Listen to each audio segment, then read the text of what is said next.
Hi, and welcome to Lever Brothers tutorial on neutral symmetrical triangles.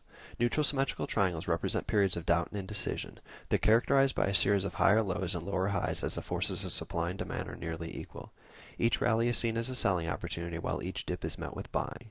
The pattern is typically large and takes several months or a year to form and should have a nice gentle shape. The trend line should not be too steep or too flat. Symmetrical triangles really should be aesthetically pleasing to the eye. The best breakouts occur 1/2 to 3/4 of the way through the pattern. A stock seems to gain energy as it's compressed into the triangle, but that energy dissipates beyond the 3/4 point. It is recommended that traders abandon a stock that trades beyond the 3/4 mark, for very little movement is likely to occur. Volume typically diminishes as a pattern develops because traders become more and more unsure of the stock's future direction. Then, seemingly without warning, the stock explodes out of the pattern. Neutral symmetrical triangles can form in trends, but their sheer size will often neutralize whatever momentum existed when the pattern started to form. So when an extremely large pattern forms, one can never be sure which way it'll break out until it actually happens. Rarely are any reliable clues given. A trader can only wait until the stock makes up its mind. Then and only then can money be committed to a position.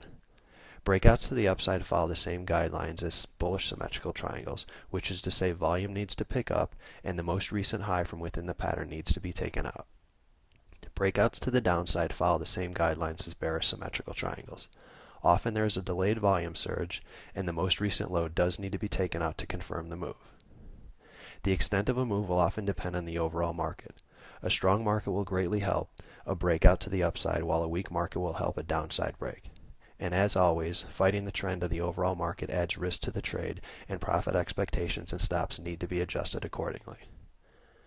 There are a couple methods used to determine the expected price movement. 1. The widest part of the triangle will dictate the price movement out of the pattern.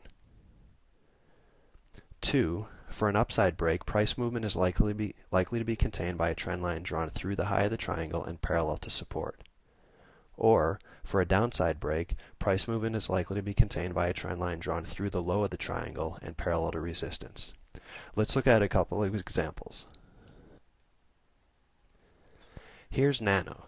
The stock fell pretty hard on the left side of the chart and then traded into a symmetrical triangle. The pattern was big enough to neutralize the negative sentiment, so a break in either direction was equally possible.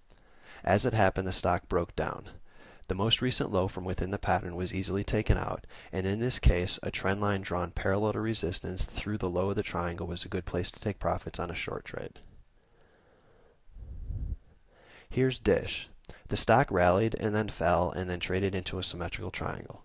One could argue the trend was down heading into the pattern, but if you back up the chart, you'd notice the stock was unchanged over several months, so we consider it to be neutral. Volume surged when support was taken out.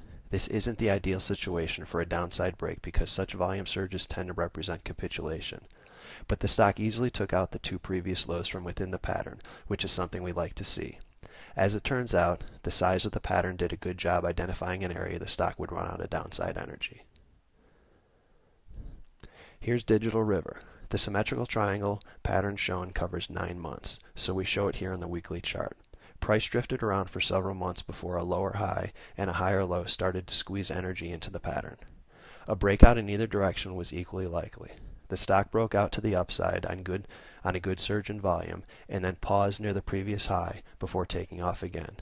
No measuring technique could have predicted such a huge move. Let's go through a few more. We find it helpful to look at successful pattern formations to train our eyes. Equifax. This is a weekly chart where the pattern lasted about 5 months. Volume was huge on the breakout and the previous high from within the pattern was easily taken out. NLY. The bullish bias was dampened by the sheer size of the symmetrical triangle, so the odds of a breakout in either direction were nearly equal. As it turns out, we got an upside break on surging volume. That wraps up this tutorial. Again, neutral symmetrical triangles are similar to bullish and bearish triangles, but are typically larger and therefore neutralize whatever sentiment existed prior to the pattern forming. Breaks to the upside should see a significant increase in volume, whereas breaks to the downside should ideally see a delayed volume surge.